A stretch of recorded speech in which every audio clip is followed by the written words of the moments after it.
Yo, what is poppin', maniacs? We are back again with another reaction video, guys. Look, man, this one is a very interesting one for me and some informative, you know what I'm saying, information for you guys that are subscribed to Mansa Mayne. You know what I'm saying? This is the reason why I chose the name Mansa Mayne, because Mansa Musa was the richest man that ever lived, y'all. Mansa Musa. And I was like, how can I incorporate Mansa Musa into my YouTube name? Mansa, and then in my name has Mayne in it. My name has, you know what I'm saying, Mayne in it. So I was like, Mansa Mayne. I was like, yep, that's it. So we gotta go ahead and check out this video for you guys who don't know who Mansa Musa is. He's the richest man who ever lived. This video, I'm sure I don't know everything about him, so I'm sure I'm gonna learn some things in this video as well. But if you new, go ahead and smash that sub button on the road to 500,000. Let's go ahead and check this out, guys. 42 here. According to Forbes, last time they published their rich list, Amazon owner Jeff Bezos was the richest man in the world. Jeff Bezos. With a fortune estimated at around $177 billion. That's a number that's quite hard to get your head around. So let me put it this way. Jeff Bezos' personal fortune is larger than the GDP of 75% of countries around the world. That's one man wielding the equivalent riches of a nation, and a fairly big one at that. This is a level of wealth nobody could conceivably spend in a lifetime, no matter how expensive their tastes. It ain't gonna be nothing to him. Seriously, give me a couple million Jeff dollars. is 57 years of age at the time of recording this video. Now, he's probably going to have his head cryogenically frozen and live forever, but for the sake of making a point, let's assume he's going to live to 80. In order to use up all of his $177 billion before he died, discounting interest, he would need to spend almost $22 million every single day for the rest of his life. That's well over 10. I don't want to hear that, bro. I don't want to hear that, bro. Cause Bezos, you can spend just 22 million on just one day out of your life. It don't even have to be 22 mil, my guy. You could, you know what I'm saying? Just a mil or two would be good. You feel me? Times the average income an American makes over his entire career, every single day for about 8,400 days in a row. Yeah, that's stupid. But here's something really interesting. Whilst Jeff Bezos may well be the richest man in modern times, he isn't the richest human being ever to have lived. The real one. In fact, the real one. Remarkably enough, if you adjust for inflation, he isn't even close. Get that man out of here. Get that man out. The individual who holds that title is estimated to have been in possession of a fortune well over twice the size of poor old Jeff's, and larger than the fortune of Elon Musk, Mark Zuckerberg, Warren Buffett, and Jack Ma combined. The funny thing is, despite his vaunted financial position in the annals of human history, there's a very good chance you've never even heard of this guy. That being the case, let me introduce you. I have, bro. This is Mansa Musa, the richest man. Man, when he said that, I just felt like he said my name for some reason. You know what I'm saying? I just felt like it was me. We kind of look alike too, don't we? Like, that could be my, I'm telling you. It's in the blood, y'all. I'm next. Mansa Mayne. I can already see it now. You know what I'm saying? In history. As for why you haven't heard of him, there are two good reasons for that. First, he was born almost 750 years ago. And second, he was the Sultan of the Mali Empire. Most of my viewers live in Europe and the US. Two parts of the world where school systems have not traditionally put a lot of emphasis on African history. But that's a shame, because the Mali Empire, the largest ever seen in Western Africa, was really quite something. At its height in the 14th century, it covered almost 500,000 square miles and was home to around 5% of the world's population. It rose incredibly quickly in the space of just a couple of generations during what's known as the Golden Age of Trade in Africa.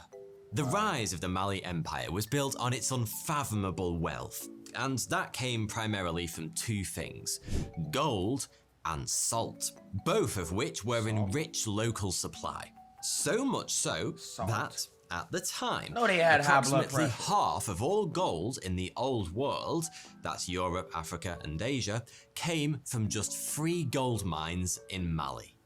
The idea that a vast fortune could come from gold is no surprise, but the fact salt was such a major factor might seem a little odd when viewed through our modern lens.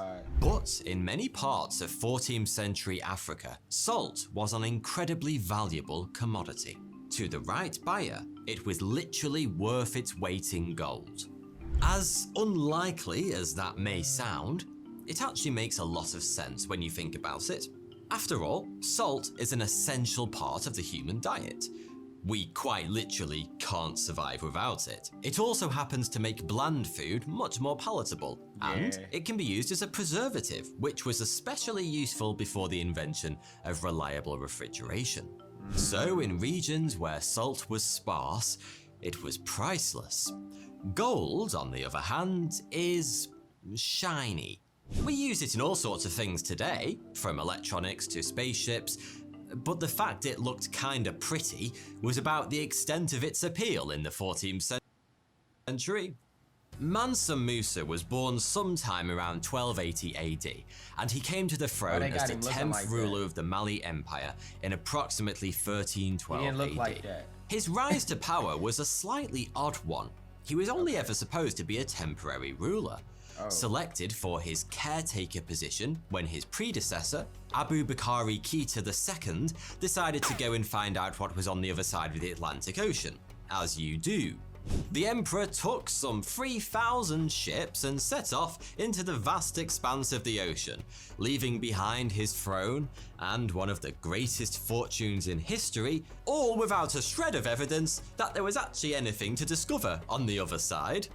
So far as we know, neither Abu Bakari Keita II nor his 3,000-strong fleet was ever seen again. Though a few historians believe he did indeed make it all the way to South America. But that's a story for another day. The important bit for our purposes is that this one-time ruler of the Mali Empire never came back from his bold voyage, and so Mansa Musa officially ascended to the throne, where he set about extending the borders of his lands and growing his already vast wealth. By the way, I should point out that Mansa is a job title rather than a first name. It means emperor or sultan. Anyway, as the head of one of Africa's greatest empires, just how rich was Mansa Musa? Well, before we get to the numbers, how about an example? The new emperor was a devout Muslim, meaning, much like today, it was his solemn duty to undertake the Hajj at least once in his lifetime. The Hajj being a pilgrimage to Mecca and one of the 5 pillars of Islam. And they be like throwing rocks in it or something like that. I learned about that. It's no exaggeration to say that when Mansa Musa decided it was time to go to Mecca, the pilgrimage that ensued from Mali to the Arabian Peninsula is one of the most remarkable journeys ever made by a human being. Well, I say a human being. What I actually mean is 60,000 men and women, 100 elephants, 500 highly trained warriors, and enough food, water, and animals to eat for everyone. Basically, Mansa Musa undertook this 2,700-mile pilgrimage at the center of an entire movable city, a caravan that stretched longer than the eye could see. I mean, it was bigger and more extravagant even than the entourage Aladdin took with him to impress Princess Jasmine, and that was made by a magic genie. Now, if you're anything like me, you'll probably take a bit of spending money with you when you go on a trip. And it seems Mansa Musa did exactly that. Because, tucked away in a bum bag, I absolutely refuse to say fanny pack, he'd reserved a little extra cash to treat himself along the way. Of course, a little extra cash has something of a different meaning when you're the richest man ever. Man, in this case, it was 21,000 kilograms of solid gold. You know, just in case there were some bargains to be had in duty free. You might be wondering how exactly he transported such a vast amount of gold, or at least 20,999 kilograms that didn't fit in his bum bag. That job was left to his 12,000 slaves, each of whom was given almost 2 kilos in solid gold apiece. Along with the bullions, Mansa Musa also Hey, at brought least he gave his slaves thousands of some kilos gold, you of know what I'm gold saying? dust, which was used as currency throughout his kingdom. Take all this together, the tens of thousands of people and hundreds of animals, the unimaginable quantities of gold, and it's fair to say, the world had They never had to be before strong. seen anything quite like the display of wealth Mansa Musa put on during his trip to Mecca.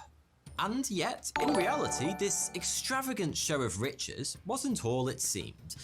As you may well know, another of the pillars of Islam is That zakat, place looks which is the nice. giving of alms to charitable causes. That's right, Mansa Musa hadn't brought all this gold for himself. He was planning to give it away. Like, all of it. It's What? said that so much gold was handed out to the poor en route to Mecca that Mansa Musa single-handedly crashed the price of the commodity across most of North Africa and the Western Arabian Peninsula, including in major gold trading cities like Cairo, Medina, giving it and away. Mecca itself, They hated him. precipitating a decade-long recession. He was basically the Mr. Beast of his Crashing it. day. But his generosity was about more than just cold, hard gold dust. Mansa Musa also wanted to share his beliefs far and wide. But being the richest man in history, he didn't settle for simply spreading the word. Instead, he started a tradition. Every Friday for the entirety of his pilgrimage, no matter where he found himself, he had a mosque built. Considering the trip took almost 2 years in total, that's a lot of mosques. Right. In the interests of presenting a balanced view, I should point out that a lot of time has passed since Mansa Musa ruled over the Mali Empire, and written records from the time are pretty much non-existent. That means it's difficult to be completely sure his intentions on the pilgrimage were solely philanthropic and spiritual. Some historians suspect he was keen to show off his immense wealth and resources as a kind of medieval PR exercise. A branding mission designed to impress his friends, frighten his enemies, and just generally put the Mali Empire on the map. And it certainly did exactly that, both figuratively and literally. Because, as a direct result of the fame Mansa Musa gained for himself and his empire on his way to Mecca, both would soon begin to crop up on world maps for the first time, including the Catalan Atlas, one of the most important medieval maps of the 14th century. You can see Mansa Musa himself right here, holding a gold coin and just generally looking like a bit of a boss. The pilgrimage also acted like a sort of epic recruitment campaign, with Mansa Musa's wealth, generosity, and effortless power winning him thousands of supporters and securing his empire the services of some of the most celebrated thinkers and artists of the era, many of whom he brought back west when the caravan returned home after completing the Hajj. Speaking of returning home, it was around this time Mansa Musa began to sprinkle a little gold dust within the borders of his own lands too, building mosques and madrasas, those are educational institutions, in many cities. But there was one place in particular I wanna for see what which they look Mansa like Musa now. reserved most of his attention: Timbuktu. It's somewhere you've almost certainly heard of, even if you don't know why and can't point to it on a map. You may even think it's some kind of mythical location, like Atlantis or El Dorado. Don't worry, plenty of people do. These days, Timbuktu is used in the English language as a byword for somewhere unimaginably distant and remote, a status it likely earned because no European managed to figure out how to get there until the 1830s. But the main reason the name became famous in the first place is largely thanks to Mansa Musa. He annexed Timbuktu on his way back from Mecca, also as you do, and set about turning it into one of the most important centers for trade, culture, religion, and learning, not just in Africa, but in the entire world. The Jingareba Mosque, which Mansa Musa paid for with 200 kilograms of solid gold, still stands today and makes up part of Timbuktu University. For a time, one of the world's premier seats of knowledge, boasting 25,000 students and a library of 1 million books. That's more than were held in the Great Library of Alexandria at the height of its fame. And all this at a time when most Europeans believed Africa was a continent full of uncultured savages. Dang. Putting an exact number on Mansa Musa's bank account today is obviously pretty difficult. But the figure most often cited, accounting for inflation, is approximately $400 billion. That's about the GDP of Norway or Ireland. In truth, it's nothing more than a finger in the air. Not that it really matters. Mansa Musa was a man so wealthy that the exact numbers involved aren't important. His wealth was, to all intents and purposes, limitless. He could do whatever he wanted, whenever he felt like it. Luckily, it seems that what he most often wanted to do was give his wealth away in order to improve the lives of others. And there are certainly worse ways to spend the greatest fortune in history. I'm sure you'll agree. Thanks for watching. Yo, shout out to Mansa Musa, man. Link to this video is in the description, guys, if you want to go check out more channels on the videos on this channel. But if you guys enjoy my reaction, you know what I'm saying, my commentary on the road to 500,000, man. Stay tuned for the next one, y'all.